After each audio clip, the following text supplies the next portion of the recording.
How's it going, guys? This is Twister and today I'm back with another GTA Online video, and in this one I'm going to be talking about time-locked DLC and DLC content and how it's basically giving PC players early access to some of the stuff like new cars that we're expecting to see in future updates without it actually being available in the game. So if you don't know, recently obviously we had the Lowrider Custom Classics DLC, which contained 3 cars, well 4 if you count the Virgo doubling up as a normal car and a lowrider car, but mainly we'll just say that that update contained 3 cars. However, within that update, within that download, there were actually 3 more cars that we got in that download that weren't actually available to us in the game to buy. However, because we actually got them in the download and they were hidden away in the game files, it basically means that PC players with a little bit of know-how and a little bit of, I don't know if it's actual modding,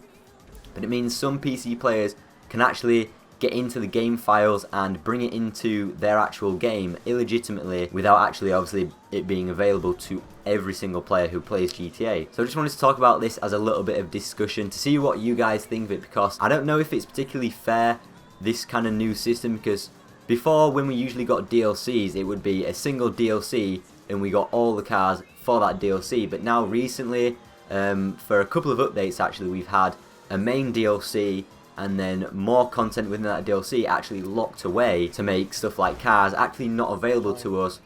but it also meant that PC players could basically get an early access to those vehicles by finding them in the game files, bringing it into their game through mods or whatever it is.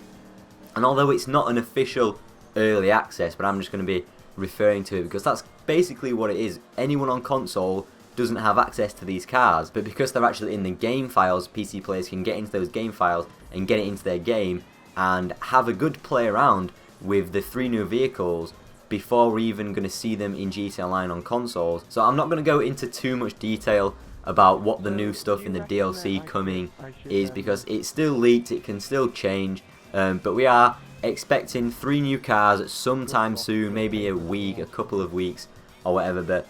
I've actually seen gameplay of it from PC players who have actually been testing out the new cars and showing gameplay footage of it already on YouTube, and that's like a full week to 2 or 3 weeks in advance, and I don't know whether I'm too keen on that. Obviously you guys can let me know your opinions. Do you like seeing new cars before they're released by people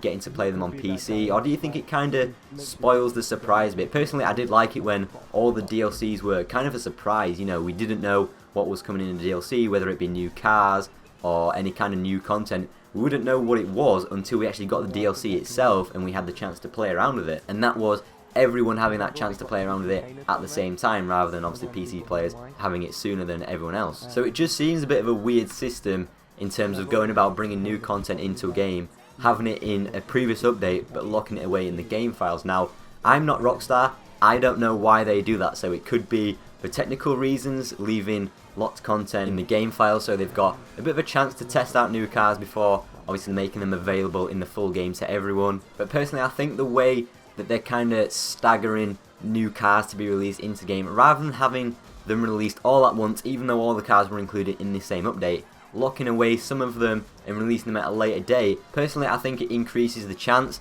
that more people are going to buy all of the cars, and if they're going to be buying all of the cars, possibly means they're going to be buying more shark cards. I don't know, that's my opinion. But just as a general player, I don't see why, if there is new content already in the game files, and bearing in mind the fact that I've already seen gameplay of some of these new cars and they seem to be working fine, if they're working fine already in the game files, why are they being locked away from us and being sort of time gated? So I don't know the actual proper term for it, whether it be time locked, time gated. There's been this in kind of other games, but in terms of new DLC, if everything's there and if everything's in the files, I personally don't see the reason for some of the content to be locked away and kept unavailable for us. And this isn't just something relatively new, we've had it in previous updates before. I mean, I remember when the Halloween DLC vehicles got leaked, people found them in the game files from the previous update, but those were actually locked away and then for a timed release with the Halloween DLC, and the same with the D-Class Tampa, that was locked away for a timed release. And now we've got the same story